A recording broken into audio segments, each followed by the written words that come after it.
আমার মোবাইল ফোনে shopping application নেই বললেই চলে। আমার অনলাইন শপিং পছন্দ নয়। সুইগি, জোম্যাটো ইত্যাদি অনলাইন ফুড ডেলিভারির অ্যাপ্লিকেশনও সবসময় থাকে না। যখন প্রয়োজন পড়ে ডাউনলোড করি। সেটাও বছরে ৪ থেকে ৫ বার, তার বেশি নয়। অর্থাৎ অনলাইন লেনদেন আমার পছন্দের নয়। আমি আউটডোর অ্যাক্টিভিটি বেশি পছন্দ করি। একবার এক বন্ধুর সাথে রেস্তোরাঁয় গেছি। ওয়েটার হিসেবে এক মহিলা এলো খাবারের অর্ডার নিতে। আমার বন্ধু তাকে ম্যাডাম বলে সম্বোধন করলো। যখন যা প্রয়োজন হচ্ছে সে চেয়ারে বসে ম্যাডাম বলে ডাক দিচ্ছে এবং খাচ্ছে। আমি ওর জায়গায় থাকলে হয়তো এক্সকিউজ মি বলতাম, ম্যাডাম হয়তো বলতাম না, বলিনি কোনো দিন। আমি একটু অবাক হয়েই তার দিকে তাকিয়ে রইলাম।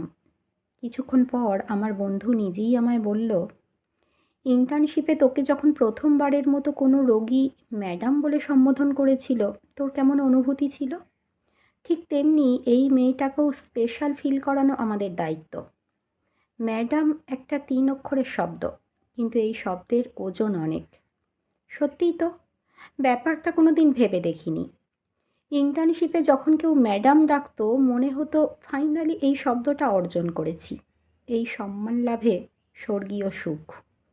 রেস্তোরাঁ কিংবা শপিং মলের কর্মচারীদের জুতোয় পা রেখে কখনো ভাবতেই পারিনি শুধুমাত্র সম্বোধনের মাধ্যমে তাদের প্রতি কতটুকু সম্মান প্রদর্শন করা যায়। রেস্টুরেন্ট থেকে বেরিয়ে ক্যাব বুক করলাম। আমার বন্ধু ক্যাব ড্রাইভারকে ফোন করে বলছে, স্যার, সম্ভব হলে একটু তাড়াতাড়ি আসবেন, একটু এমার্জেন্সি আছে। আমি আবারও অবাক হলাম।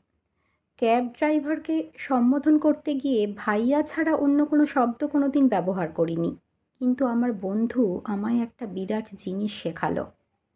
বয়স এবং ডিগ্রিতে বড় মানুষও যখন হাসপাতাল, কলেজ চত্বরে ম্যাডাম বলে সম্বোধন করেন, নিজের প্রতি আত্মবিশ্বাস এবং সম্মান কয়েক ধাপ বেড়ে যায়। কখনো ভেবেই দেখিনি আমিও কাউকে এই আত্মবিশ্বাস এবং আত্মসম্মান উপহার দিতে পারি। সব জানির মধ্যেও কত অজানা এখনও লুকিয়ে আছে আমার। প্রতিদিন নতুন কিছু শিখছি আর একটু একটু করে এগিয়ে যাচ্ছি।